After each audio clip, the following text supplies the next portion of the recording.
The way the session will continue now, we have 5 questions that were posed in this session that will be addressed by the panel members. And the way we want to do it, we want to give each panel member a very short time, maybe 1 minute, to go through their understanding of the question and how they would like to respond to that. You should all have your papers in front of you. I would like to give you the freedom to substitute battery with energy storage. So to get a bit broader perspective of energy storage. As we saw, it is not just battery storage. The main storage is currently in other technologies. So yes, Tobias. Well, first of all, as just like an overall background statement, I liked very much the way you've depicted how storage plays a role amongst in the tool set, in the portfolio of options that we have to integrate large amounts of variable renewable energies into the system, where it starts with the technology itself, then widespread spatial aggregation. What is then left, we can deal with flexible conventional power stations. So we have to flexibilize the ESCOM fleet. That's something in the South African context. And then eventually you deal with the residual fluctuations with storage. So I like that sequencing of events, and that speaks to the... So for the first question, what will drive the future battery/storage market? I think if we focus that on battery, the battery market in the power sector will be driven by system services, ancillary services, balancing power provision. That's a very different use case compared to the pumped storage use case, which is exactly moving large amounts of energy from daytime into nighttime, or from nighttime into daytime, which is basically what it does today. In the future, it will move it from day into nighttime. So that's the pumped storage use case. The battery use, because one use case, different use cases don't necessarily match with all the same technologies. So each technology matches different use cases. And the battery use case will for a long time be in the provision of system services. So that means canceling out short-term deviations of anticipated supply, anticipated demand, basically uncertainties in the intra-hour matching of supply and demand. And that uncertainty is increasing the more variable renewables in form of wind and PV you introduce into the system. And there is already a business case today for batteries to supply these services. And they can do that actually better, more economically than at least new conventional power stations who are providing these services today. So that's in the power sector. I think clearly for the next couple of years where what will drive that in the power system, but much more in terms of market share will be the transport sector. I mean, that's what will drive the development of battery, or is already driving it in the transport sector. And then, I mean, that's probably not part of the session, like small-scale batteries, must not forget that. The millions of batteries that are already deployed, or billions in form of consumer goods, cell phones, that obviously similar technologies, so that's driving the development as well, not to forget. But when it comes to larger scale, it's more the transport sector. Is energy storage a necessary condition for a large uptake of variable renewable energy? Clearly no.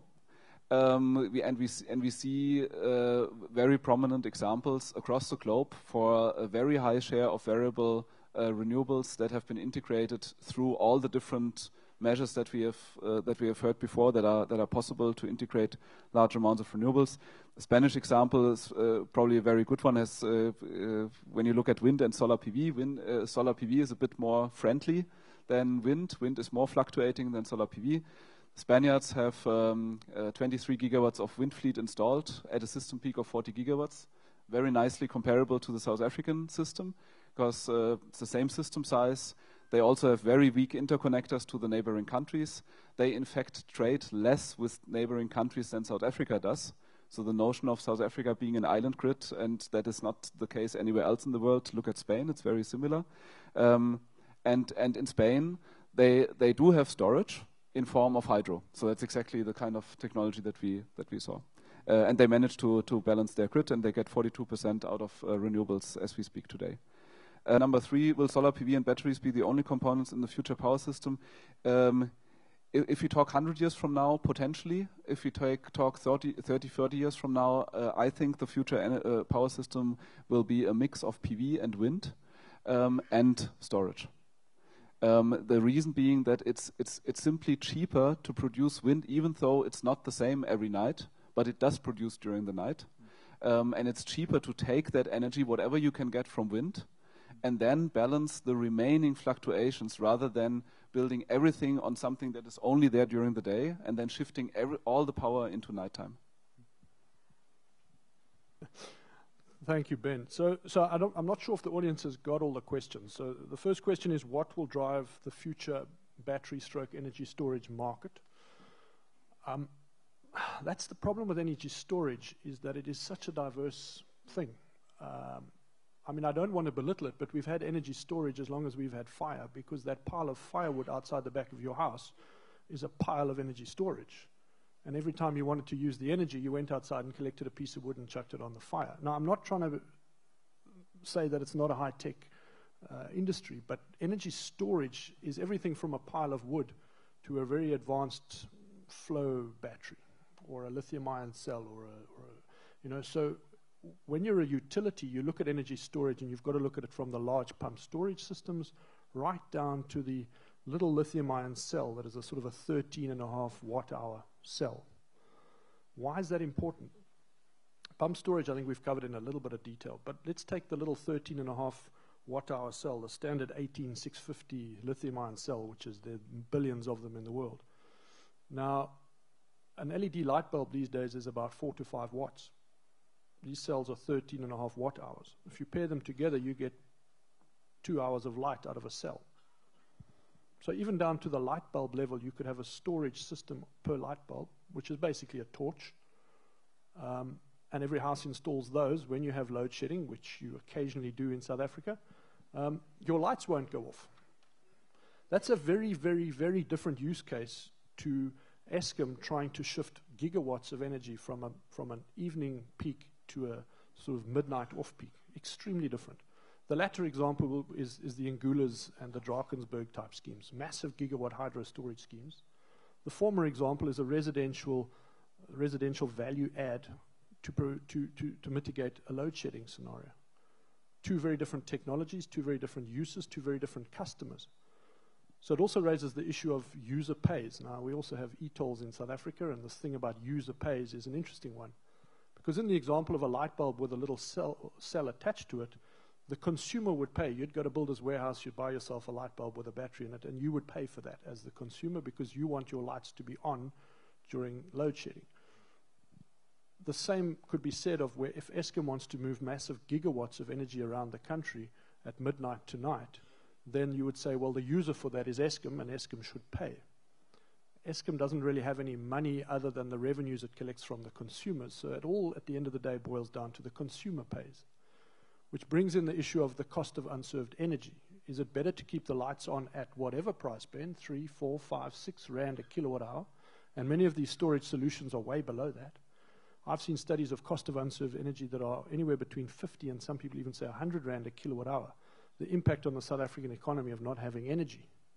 So any storage solution which is cheaper than that essentially is adding value to the economy. So that's why energy storage is such a hard thing to get your mind around. It goes right down to the little cell attached to the light bulb, right up to a massive pump storage scheme, right down to who pays at Builder's Warehouse to who pays for the massive system costs.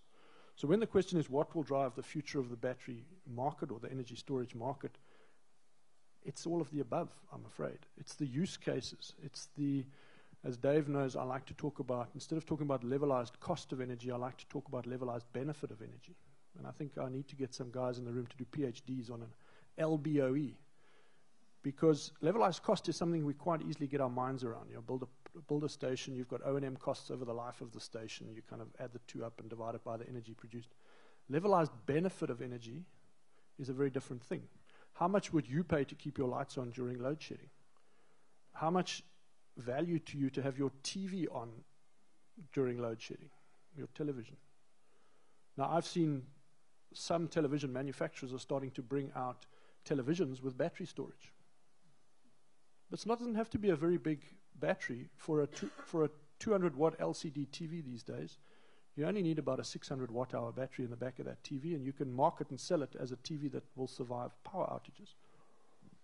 Now that's got value, but you can't do an LCOE on that. Now if the world wants millions of those TVs, that would drive the battery market. Not the power utility, not NERSA, not the regulator. The consumer would say, I want a TV with a battery in, and if there's enough demand for that, you'll get millions of them. I'm sure we're going to hear about PV in a minute, but I'm a firm supporter of rooftop PV systems. I believe that they should be rolled out. We have two natural blessings in this country, unfortunately. We've got many, but two energy ones. Then we've got lots of coal, and we've got lots of sun. I think the energy issues we're going through as a country now is a migration from a coal-based history to a solar-based future, and we're right in the middle of that at the moment. So rooftop PV systems to me is a no-brainer. Of course, if you've got a rooftop PV system with a battery attached, it's a wonderful thing to have. Again, who pays for it? Does the consumer pay because I want it, or does the producer pay because it helps them ride through an evening peak? And at the bottom, at the end of the day, the country will pay for those systems. So, Ben, it's a long answer, and it's not a very good answer, but what will drive the future of battery stroke energy storage will be the demand for the use case. What will we be using it for? And it won't just be batteries, I'm afraid. It will be hot salts when it comes to CSP. It will be massive hydro schemes like Ingula. And you could even argue that, and I know I've had some discussions with Tobias on this, that gas is a great form of energy storage. The energy density of gas is just wonderful. We have these discussions sometimes about why can't we build a solar-powered airplane like the A380. It's all to do with energy density and physics. It's not about desire.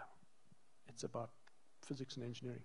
So I'm just gonna pause there and then just throw in at the end the question number 3. Will the future just be solar PV and batteries? I hope so. The future is a long way away. So Tobias said 100 years. I would like to think that in 100 years' time, we, especially in South Africa with our natural resources, we would be pretty close to having most residential, most small and medium-sized industrial and commercial buildings running on solar and PV. You might find applications like aviation, smelters, that type of thing require a little bit more energy density. But I think it's a good bet to think that 100 years from now, I don't know, 80% plus of us will be PV and solar, PV and storage. Yeah, thank you for giving me that opportunity to talk about the PV side of it, because I think, of course, that's where I see the future. And I think it also, what is the driver? The driver at the end of the day is cost. So we do know what a liter of diesel costs today. We know what a ton of coal costs. We know what a pound of yellow cake costs. Do we know what it's going to cost tomorrow? In 10 years? Will we still have it in 100 years? My fuel, the solar fuel, is going to be there in 1,000 years, and it's still going to be for free. I hope there's no treasury officials here, but and that they don't come to the idea that we have to have a solar tax, but I'm sure they will pick up on that one. So if it is the battery or not, I don't know. What we're going to call that storage device, we will see. There's a lot of technology happening.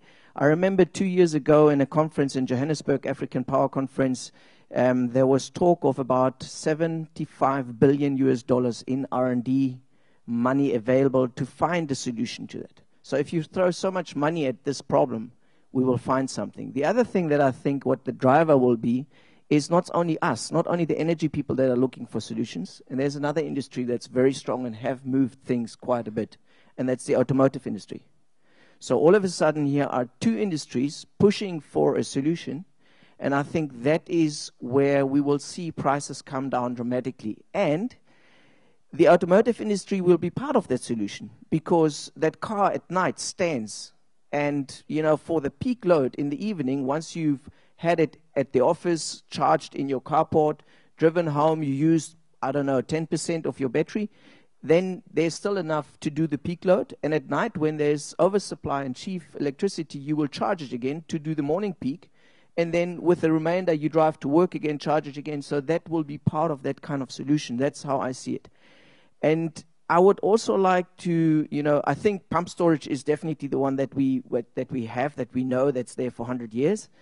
And I think we talk about pump storage only if we see a mountain and we can pump water up somewhere into a dam. But why not combine the mining industry with the power industry? We've got mines, Gold Reef City, for example, in Joburg, running full of water. That mine is 2.5 kilometers deep. The water level sits currently at just above 500 meters. And if you switch on all pumps at Gold Reef City and you pump 24/7, it will take you 12 years to empty that mine.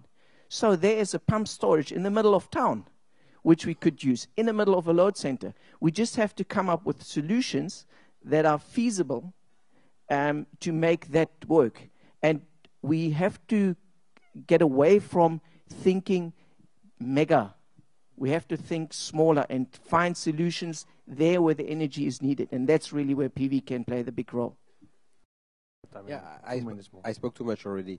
And I will not speak much because I agree with everything that was said before me, including by me. No.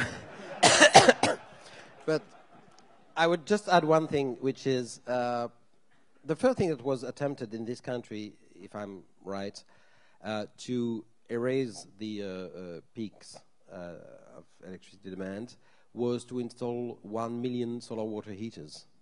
I don't know if it works well. I think about half of it has been rolled out. You can see them when you travel from the airport to the center of cities, and it's true in Cape Town. It's true also in Johannesburg. I don't know if there are plenty throughout the country, or if they are all there so that foreign visitors can see them. But the trouble that we can also see that they are put in a very strange way, because some look at the south, some look at the north, some look at the east, and some look at the west. So I'm not sure it's very well done, but the idea at least was excellent. Because geysers, I think that's what you call them here, geysers represent about a third of the consumption of households, and of course that's at peak times. Well, while it could, of course, with the solar water heater, you collect the heat during the day and then you use it when you get home in the evening, and it's a nice way illustrating what I was trying to suggest, that we need to better think together thermal storage and electricity storage. Thank you for this additional minute.